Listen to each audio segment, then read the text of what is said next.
Number 10, nukes.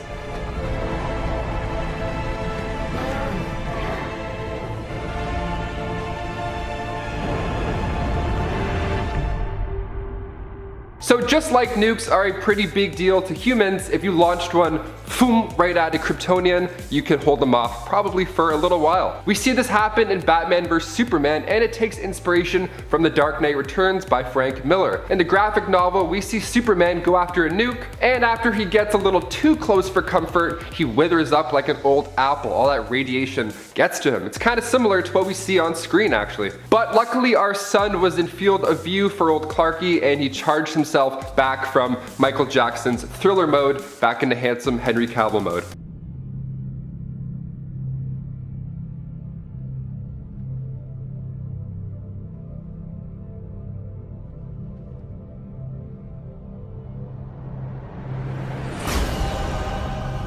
And before we continue on to number 9, if you guys could go ahead and give this video a thumbs up, it does wonders for our channel. You guys are the best. Thank you so much for watching. Now let's go check out some more weaknesses for Superman. Number 9, red sun radiation. While our sun can certainly recharge the Man of Steel back into punch mode, red sun radiation can do the opposite of heal. It can damage Kryptonians because it gives off more radiation. So in Superman War of the Supermen, we see a red sun instantly start to weaken and suffocate Superman and Supergirl. It's because red sun radiation replaces the yellow solar energy in Superman's cells, eliminating his powers. Red sunlight was actually the main source of solar energy near Krypton, but Clark spent so much time around our sun on this planet that it clearly works better for him. Except for his mustache, whenever it comes to that. Doesn't really seem like anything works with that upper lip problem that we have. Number 8, high-pitched noises. You ever accidentally scrape your fork against the plate and that high-pitched squeal that comes from it makes your spine want to like pop out the back of your neck? God, it's the worst. My sister almost kills me every time I scrape just a tiny thing, I swear to God. Well, even Superman gets weak when he hears high-pitched noises like that as well. Now, of course, they're much louder than just a fork. See, his super hearing makes Black Canary and Silver Banshee a nightmare for him, because they can get pretty loud. So Batman tries this out against Clark in Batman vs Superman as well, and for a moment or two, it actually works on holding him back. Check it out. Lex wants it.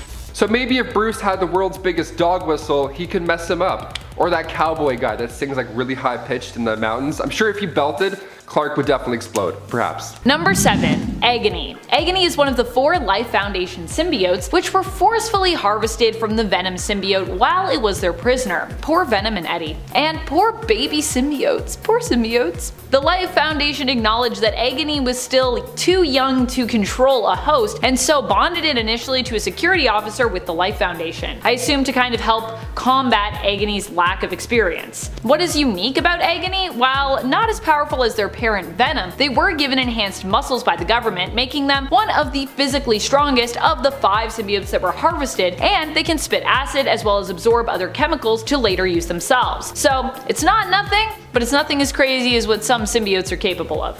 Number 6, the Black Tide. In Action Comics issue 788, Superman is in a world where the air is filled with fire, and a force called the Black Tide, this mysterious force, causes Superman's chi flow to be disrupted. So he suffers in fatigue and pain until he gets a nice acupuncture appointment. Yeah, in the very next issue, we see Clark getting back on his feet with a few well-placed needles. He even asks if they're the world's strongest needles, and she's like, nope. They're just in the right spots. So acupuncture, it's the only remedy that realigns his spirit. Who knew? Number 5, his lack of patience. One of the most intimidating factors of the Incredible Hulk is that he will punch first and ask questions later. It's great, except for when a plan is needed. He doesn't believe anybody is more powerful than him, so he lacks this concern in combat. He's overconfident that he'll win, and in Marvel Team Up issue 13, we see him run into the battle to take on the Skrull Titanus without even consulting the team, and of course, this is the reason he's the first to go down. Even in Avengers Infinity War, he surprises Thanos by jumping out at him, but the element of surprise isn't the only trick. It's not the key here. You can't just jump out, scream, and then start punching people all the time. Some of the time, definitely, but all the time,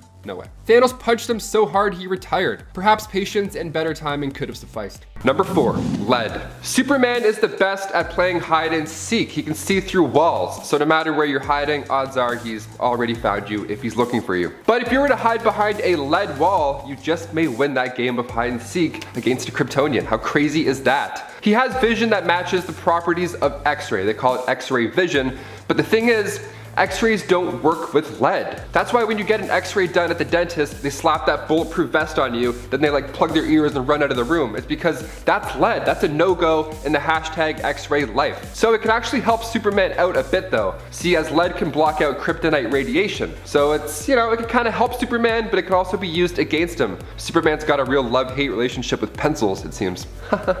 Pencils. Number 3, Lasher. I feel pretty bad for putting Lasher up high on this list because I actually like Lasher. But Lasher was once bonded with a dog. Granted, dogs are really cool, so no hate towards dogs, but I just mean when that is where you are in comparison to other giant symbiotes like Venom and Carnage, it makes you seem a little smaller than the rest. Although admittedly, I would love to read a comic that was about Lasher's adventures as a doggo symbiote. More dog comics, please. Lasher's unique ability as a member of the Life Foundation symbiote crew was remote symbiosis, which also admittedly is not the most powerful of skills, though it is quite unique, I think, so it's got that going for it. Also, fun fact, Lasher got its name from this unique power, which we learned about through it being bonded to its dog host. Get it? Lasher. Like a leash. Lasher. Number 2, psionics. Kryptonians are vulnerable to psychic and telekinetic attacks. Superman may be stronger than most things in existence, his mind is still just as capable of being brainwashed like most of us. He's vulnerable to magic, so when it comes to psionic attacks, those tend to work against the Man of Steel in a similar manner. Telekinesis can attack Superman's molecular structure, so when the damage is on a microscopic level, it's hard to overcome and pinpoint. The Green Lantern chip at one point took over the Kryptonian's mind in issue 10 of Injustice Gods Among Us Year 2. He's small but mighty, but he can also think small, so you're kinda screwed. And number 1, you guessed it, kryptonite. Most of us heard the song Kryptonite by Three Doors Down growing up. In fact, now that I mentioned it, it's probably stuck in your head. So good. My first song I ever learned on guitar. That's right, kryptonite. Okay, since the final days of Krypton, its remains were now deemed radioactive after the whole explosion thing, and parts of kryptonite were now floating around in space. This crystalline substance has a specific radioactive wavelength that's lethal to those who are native to its reality. The most common form is the type we see in Batman vs Superman. It's called bright green kryptonite, and it's poison to Kal-El. In the comic Batman and Superman issue 44, he gets a blast of kryptonite shards to the face, and it does not look pleasant in any manner. Kicking off the list at number 10, adamantium and vibranium. Perhaps one of the greatest superheroes to go toe-to-toe with the Incredible Hulk is Wolverine. Especially in the Old Man Logan storyline, we find the Hulk as one of the few remaining superheroes on Earth. Now, this is when the Hulk had a little Hulk gang running around. They were actually responsible for the death of Wolverine's family. So when Wolverine came around to fight it out with the Hulk, he just straight up swallowed him. That's the thing about being a beast like this, you can literally just eat your problems away. But thanks to Wolverine's claws, he's able to easily tear his way out. See, Wolverine, X-23, and the Black Panther are all able to pierce the Hulk's skin. We can see this take place in World War Hulk X-Men. And before we continue on with this list, guys, if you want to go ahead and give this video a thumbs up, that would be awesome. It really helps us now, especially while we're working from home up here in Canada. Thank you so much for being patient. You guys are the best. Now let's get right back to this list. Number 9, toxins. In the Incredible Hulk Volume 2, issue 110, we catch up with Banner after the spaceship that took him to Sakaar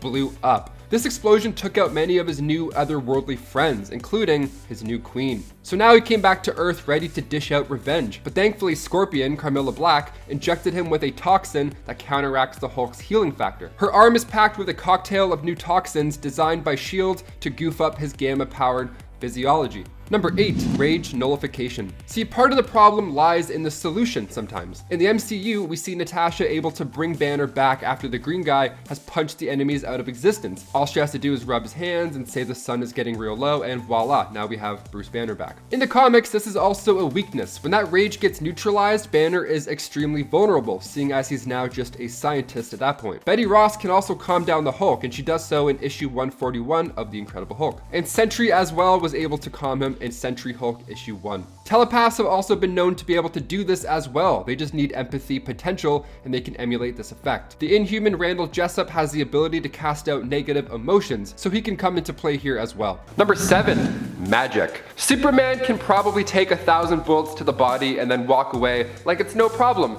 But the magician David Blaine, you never know, he could be pretty threatening to a Kryptonian. That's right, magic can indeed hurt Superman. His biomatrix is a powerful asset, but the strength in it can be used against him, specifically in the form of radiation that's found in magical energies. Electromagnetic or extra-dimensional signatures disrupt his force field, weakening him, of course.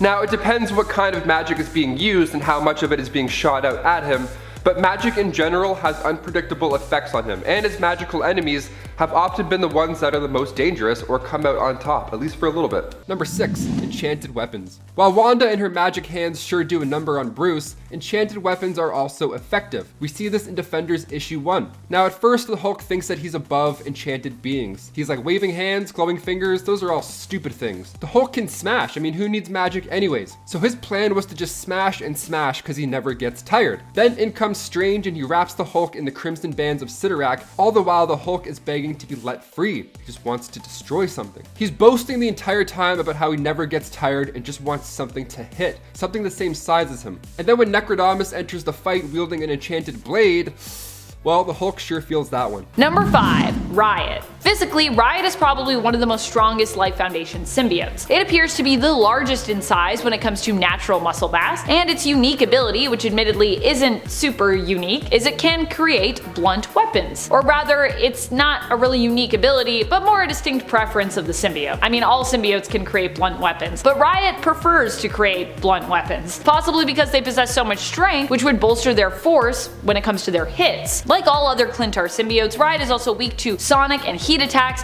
and being part of the hybrid group, prefers to be bonded with the other life symbiotes, or at least near them whenever it can be. Number 4, gamma radiation. Halloween was always awesome growing up. I would eat the candy while I was collecting the candy. I was just giving myself more and more energy to collect, and I did good too. But too much candy and now you're sweating. Now you feel sick, you're done for the night. Just the sight of a Kit Kat makes you wanna Too much of a good thing sure can hinder your night. Same goes with the Hulk when it comes to gamma radiation. Sure, it's the exact thing that powers him up so he's able to throw statues at his coworkers, but too much gamma radiation and it's bad news. Like in the Future Imperfect storyline, for example, Professor Hulk travels to a dark future where he crosses paths with, well, himself. Future stronger version of himself, the Maestro. The Hulk could not beat this guy, no chance. So instead, he tricked the Maestro and got him to time travel back to the past where that first gamma bomb went off, the same bomb that created the Hulk in the first place. So when the bomb goes off, now there's too much gamma in the mix, and this results in the passing of the Maestro. Too much gamma, too many Kit Kats, tomatoes, tomatoes. Number 3, Muhammad Ali. I have to include this because it's too amazing not to mention. Okay, so earlier in this list, I talked about how red sun energy can weaken a Kryptonian. So even though Superman is weak now, he's still probably at least a really strong dude, right? Well, there was once one comic book issue where a weakened Superman legit had to fight Muhammad Ali, and it was more intense than Mayweather versus McGregor, at least in my opinion. Definitely yours too. See, this one shot made its debut back in 1978, written by Dennis O'Neil and Neil Adams. And it featured the Man of Steel and of course Muhammad Ali. And it was part of the all-new collector's edition where this alien named Ratlar, who's part of a species known as the Scrub, they visit Earth. And they demand that we pick our best fighter to go against theirs. Now of course theirs being a behemoth named Hunya, so yikes. Now, if we refuse, well, the Scrub will then destroy the planet. So Muhammad Ali argues that since Superman isn't technically from Earth, Muhammad Ali must be the one who fights, which is so amusing for us. We're like, yes, thank God, do it. So Ratlar is amused by this and he wants to know who is better of the two. So he pins the two champs up against each other and the fight is set to take place on Bodes, which is orbiting a red star. So no more crazy powers for Superman, just old fisticuffs. And Muhammad Ali drops the Man of Steel. I would say I'm surprised, but Ali is literally the greatest, so not too surprised here.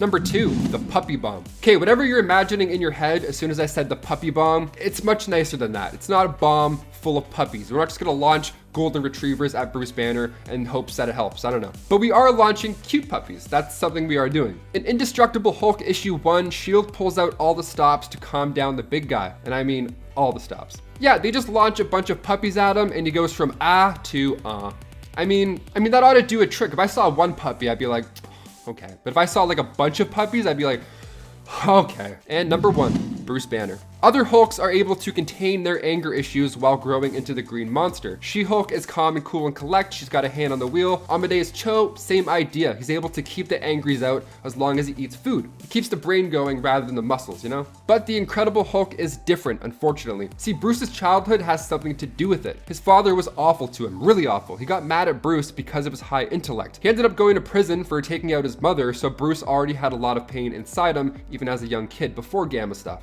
The ghost of his father constantly haunted him, and when the Hulk comes out and takes over Banner, those early childhood memories are the fuel behind the fists. It's part of what makes the Hulk story so unique, that Banner has to fight this dark version of himself while also being a superhero. Number 10, Port Grind. Port Grind apparently has the same powers as Eddie Brock, Anti-Hero, and Venom of the 616 reality, but he also is a wild boar, and not even the wild kind of wild boar, more like a wild boar from a cartoon animated universe, where reality is warped somewhat due to everyone living like a toon. Think Toontown from Who Framed Roger Rabbit. This is the home universe of alternate Spider-Man Spider-Ham, who is a pig. You may remember Spider-Ham from the animated film Into the Spider-Verse, but there are all sorts of toon-like animal folk as well, including this boar version of Venom. Number 9, Hybrid. While any of the 4 symbiotes that make up Hybrid are considered pretty tame, the 4 of them together is a little less tame. The cool thing about Hybrid is it combines the abilities and power sets of 4 of the Life Foundation symbiotes: Agony, Riot, Phage, and Lasher. However, there is also an element of weakness in their union. These symbiotes prefer being together because they are kind of like a little family unit, and know that it makes them stronger ultimately. So break Hybrid up, separate its components, and not only will these symbiotes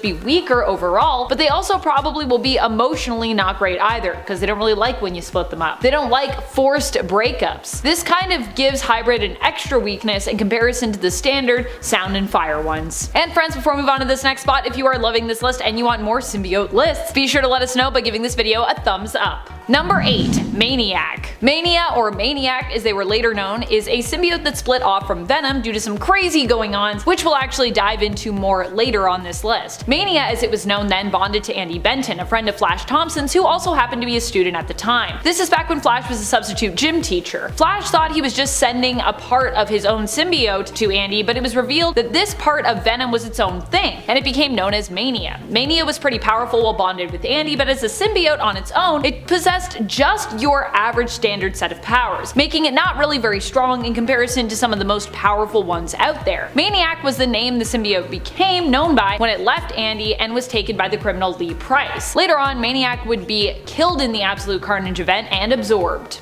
Number 7, Magic Users. In Avengers Age of Ultron, when Wanda Maximoff was introduced first as a villain, she played mind games with the entire team. In Wakanda, her and her brother met up with Ultron, and when the team arrives to stop the vibranium deal, Wanda then uses her magic to weaken the team. She of course gets Banner and he hulks out.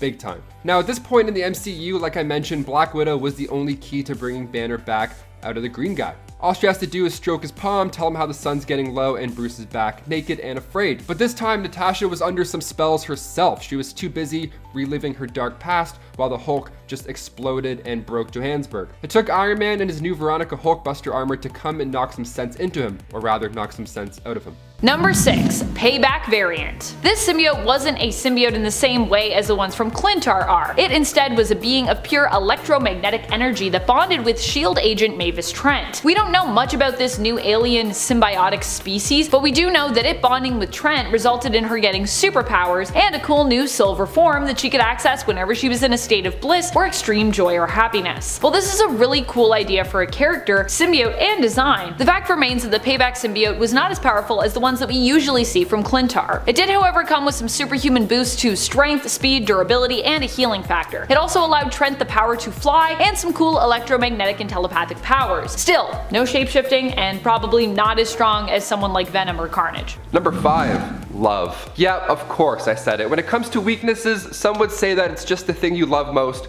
used against you. Now, this of course has come to light in many comics, movies, TV shows. It's not necessarily new. The whole damsel in distress thing, of course it's gonna work. Where in order to keep Superman to bend at your will, you just gotta get Lois Lane or Martha in your custody, and then you can get Superman to go and fist fight Batman. It's the best. And then we watch the movies eating popcorn. We're like, yes, keep fighting. In Batman vs Superman, we see Barry Allen pop in from the Speed Force to let Bruce know that Lois Lane is the key. What key? What was he talking about? Well, that plus the nightmare sequence, it was apparent in that film that she was the key in preventing the Man of Steel from going evil and causing this world to look like chaos. Their love is keeping Kal-El from going nuts. Check it out.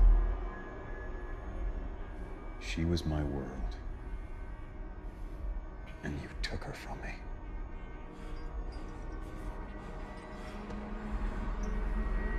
Number 4, Venom clone. This is where Mania came from originally. That whole weird thing I said that I would dive into earlier, here we go. The Venom clone, as it was originally known, was created from a piece of the Venom symbiote's tongue that came into the possession of the RIOT Corporation. The goal for the clone initially was to use it to destroy all life on Earth. A pretty big goal for just a little piece of Venom's tongue. The clone, however, did somewhat live up to its potential in the sense that, while it didn't kill all life on Earth, it did kill some people, and it did escape. In the end, however, the clone was defeated when it fought against the OG Venom and ultimately was absorbed back into it. Or so we thought. Later on we'd get Mania from this, who technically is part of the clone, but the Venom clone had its whole story before that happened, so I kinda thought it would be fair to count it as a separate symbiote, as Mania was still kind of its own thing. And Mania was very different than the Venom clone, in terms of personality anyways. Number 3, the Power Cosmic. The Silver Surfer is a big name on the list of the Hulk's weaknesses because the Silver Surfer possesses the Power Cosmic, which was given to him by Galactus himself. So now he has the ability to absorb and tap into ambient cosmic energy and channel it throughout his body. And at this point, he can take out planets if he feels like it. And the Hulk is not a planet. And most of the time he and the Silver Surfer cross paths, it usually ends up with the Silver Surfer coming out on top. Some powers you can't just punch away, you know? Number 2, poisons. While the poisons aren't actually symbiotes in the sense of alien beings from Clintar, they are symbiotic aliens, and I think are admittedly an overall weaker race in comparison to the symbiotes from Clintar. To me, the poisons feel like wannabe symbiotes. And I know that they're just different, but they are also so similar as well. It just makes me feel like the poisons were trying to be what Clintar symbiotes were, but then they got wiped out because they weren't as powerful. Their weakness ended up being their Hive Queen. Once she was destroyed, the whole thing fell apart. I guess that's kind of what the King in Black is for the symbiotes of Clintar, except that he was also asleep for forever and they mostly got on fine. And also he can be replaced, as we've seen Eddie Brock become the new King in Black following Null's defeat. Also, Carnage is, I think, now trying to steal that role. Everyone wants to be the King in Black. Number 1, Crowbar. Crowbar has a really tragic story and was a symbiotic alien that appeared in Venom Seed of Darkness issue number 1. Crowbar was a space explorer and sought to learn more about other civilizations and alien races, as his alien race most valued diversity of mind and of thought. He was corrupted by humanity's darker side and the inner demon of the id, which he came across while bonded to his host, scientist Nigel Donlevy. Eddie Brock ended up defeating Crowbar with a camera flash, as a being described as living darkness, light it turned out was, you know, one of its weaknesses. However, it was really the dark side of humanity that did Crowbar in. Eddie's camera flash snapped it out of the violent rage that he was in, which it turns out had been brought upon by his bond to Donlevy and learning more about humanity. Crowbar was so upset at being corrupted by the darkness of humanity, in order to prevent it from being spread throughout the rest of the cosmos, he decided to take his own life. Pretty weak in terms of his more fragile psyche and weakness to light on a planet like Earth that also has a very bright sun and very bright artificial lights, but pretty strong in terms of how depressing his story is and how it like reflects on humanity and all of the terrible things about us. Strong story, weak symbiote.